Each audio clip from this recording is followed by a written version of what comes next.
नमस्कार। आज हम सिर्फ दो पंक्तियों की गहराई में उतरेंगे। सुनने में ये बहुत आम लग सकती हैं, लेकिन यकीन मानिए, इनके अंदर रिश्तों की एक पूरी मनोवैज्ञानिक दुनिया छिपी हुई है। तो पंक्तियां कुछ इस तरह हैं। जब तू रूठ जाती है, सच कहूं तो सांसें अटक जाती हैं। रूह तेरे पीछे पीछे जाती है पर खुद को तुझसे दूर पाती है। पहली बार सुनने में तो ये बहुत गहरा और रोमांटिक लगता है ना? पर यही एक सवाल खड़ा होता है, क्या ये पंक्तियां सच में एक गहरे अटूट प्यार का सबूत हैं, या फिर ये किसी ऐसे रिश्ते का चेतावनी संकेत हैं जिसमें कोई भावनात्मक रूप से घुटन महसूस कर रहा है? चलिए आज इसी सवाल की तह तक जाते हैं। तो चलिए पहली पंक्ति से शुरू करते हैं। इसमें जो एक फिजिकल रिएक्शन छिपा है ना, वो सबसे पहले हमारा ध्यान खींचता है। सांसें अटक जाती हैं। पहली नजर में तो ये बेइंतहा प्यार की निशानी लगती है। मतलब किसी की नाराजगी का असर इतना गहरा है कि वो सीधा शरीर पर महसूस हो रहा है। और पता है, ये सिर्फ कहने की बात नहीं है, ये एक असल शारीरिक प्रतिक्रिया है। मनोविज्ञान में इसे साइकोसोमैटिक रिस्पॉन्स कहते हैं। इसका मतलब है जब मन का तनाव या कोई गहरी भावना शरीर पर सीधा असर डालने लगे। तो यहाँ क्या हो रहा है? उस खास इंसान का रूठ जाना ही शरीर के लिए एक खतरे का सिग्नल बन गया है। सांस का अटकना, दिल की धड़कन का तेज होना, ये सब हमारे शरीर के फाइट या फ्लाइट मोड का हिस्सा है, जो किसी खतरे को महसूस करने पर एक्टिवेट होता है। लेकिन एक मिनट, खतरा? ये शब्द थोड़ा अजीब नहीं है? हम तो इसे प्यार समझ रहे थे। किसी अपने का गुस्सा भला खतरे जैसा क्यों महसूस होगा? और बस यहीं आकर मामला थोड़ा उलझ जाता है। देखिए, अटैचमेंट थ्योरी हमें यह समझाती है कि जब हमारी सारी इमोशनल सिक्योरिटी, मतलब मन का सारा सुकून, बस एक ही इंसान से जुड़ जाए, तो उस इंसान का दूर जाना हमारे दिमाग के लिए एक बहुत बड़े संकट जैसा हो जाता है। ब्रेन ना उसकी मौजूदगी को सेफ्टी की तरह और उसकी गैर मौजूदगी को खतरे की तरह देखने लगता है। तो हाँ, प्यार तो है, लेकिन यह प्यार अब एक ऐसी लाइन क्रॉस कर रहा है जहां वो खतरनाक निर्भरता बन सकता है। और जरा इस लाइन के एक और हिस्से पर गौर कीजिए। सच कहूं तो ये कहने की जरूरत ही क्यों पड़ी? ये एक तरह से अपना कवच हटाने जैसा है। ये दिखाता है कि कहने वाला अपनी एक बहुत नाजुक और कच्ची सच्चाई को सामने रख रहा है।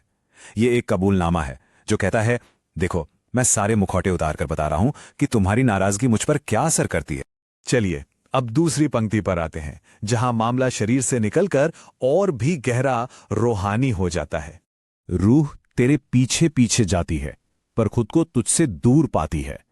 यहां एक बड़ा अजीब सा कॉन्फ्लिक्ट है। रूह यानी आत्मा, उस पर कोई कंट्रोल नहीं है। वो तो चुंबक की तरह उसी इंसान की ओर खींची जा रही है। लेकिन खुद यानी उस इंसान का वजूद, उसकी फीलिंग्स, वो उस इमोशनल गैप को महसूस कर रहा है जो नाराजगी ने बना दिया है। ये उस बेबसी को दिखाता है जहां कोई किसी के पास जाना तो चाहता है लेकिन जा नहीं पा रहा। ये बिल्कुल उस सपने वाले एहसास जैसा है जिसमें भागने की पूरी कोशिश कर रहे होते हैं, लेकिन पैर जमीन में धंस जाते हैं और एक इंच भी आगे नहीं बढ़ पाते। और ये हमें एक बहुत जरूरी कॉन्सेप्ट पर लाता है, खामोश दूरी। पता है, रिश्तों में सबसे ज्यादा दर्दनाक दूरी वो नहीं होती जब लोग चिल्लाते हैं, बल्कि वो होती है जब वे चुप हो जाते हैं। ये पंक्तियां उसी खामोश दूरी का दर्द बयां कर रही हैं। तो हम फिर से अपने उसी शुरुआती सवाल पर आ गए। एक तरफ है बेइंतहा प्यार और कनेक्शन, तो दूसरी तरफ एक तकलीफदेह निर्भरता। तो क्या है ये, गहरा प्यार या एक अस्वस्थ रिश्ते की निशानी? लेकिन ठहरिए, हम अभी तक सिर्फ एक ही इंसान के नजरिए से कहानी देख रहे हैं। उस दूसरे इंसान का क्या जो रूठा हुआ है? चलिए अब कहानी का वो पहलू भी देखते हैं। हम अक्सर रूठने वाले को गलत या जिद्दी मान लेते हैं, लेकिन क्या हो अगर उसकी खामोशी भी बात करने का एक आखिरी तरीका हो? जब किसी को लगता है कि उसकी बातें नहीं सुनी जा रही, तो वो खामोशी का हथियार उठा लेता है। रूठना अक्सर एक चीख होती है जो कहती है, मेरी तरफ ध्यान दो, मुझे सुनो, मुझे चोट पहुंची। तो ये बहुत मुमकिन है कि उसकी नाराजगी के पीछे भी कोई गहरा दर्द या कोई अनकही शिकायत छिपी हो, जिसे पहला इंसान अपनी सांसों के अटकने की तकलीफ में शायद देख ही नहीं पा रहा है। तो ये दो पंक्तियां हमें एक ऐसे रिश्ते की कहानी बताती हैं जो एक बहुत अहम, एक बहुत नाजुक मोड़ पर, एक चौराहे पर खड़ा है। देखिए, हर हेल्दी रिश्ते में आपसी निर्भरता होती है, जिसे इंटरडिपेंडेंस कहते हैं। लेकिन जब ये को डिपेंडेंसी बन जाती है, जहां एक इंसान का पूरा वजूद ही दूसरे के मूड पर टिक जाए, तब प्रॉब्लम शुरू होती है। ये पंक्तियां हमें उसी धुंधली और खतरनाक सीमा रेखा पर ले जाके खड़ा कर देती हैं। ये एक रिश्ते के उस चौराहे की तस्वीर है जहां से रास्ता या तो गहरी समझ की ओर जाएगा या फिर और ज्यादा दूरी की ओर। दोनों ही लोग दर्द में हैं, लेकिन एक दूसरे का दर्द नहीं देख पा रहे। तो आखिर में हम क्या कहें, ये पंक्तियां कोई एक चीज नहीं है, ये एक ही समय में गहरे प्यार का सबूत भी हैं और एक चेतावनी भी।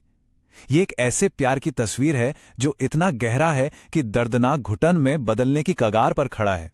तो इस पूरी बातचीत को समेटते हुए एक आखिरी ख्याल है जो हम अपने साथ लेकर जा सकते हैं, जो इन पंक्तियों के पीछे छिपा हुआ है। अगली बार जब किसी रिश्ते में ऐसी खामोशी या दूरी देखें तो शायद सवाल ये नहीं पूछना चाहिए कि किसकी गलती है, बल्कि ये पूछना चाहिए कि कौन सा दर्द है जो अनकहा रह गया है। कहानी का दूसरा पहलू क्या हो सकता है? और इसी सवाल के साथ हम आज की ये गहरी पड़ताल यहीं समाप्त करते हैं।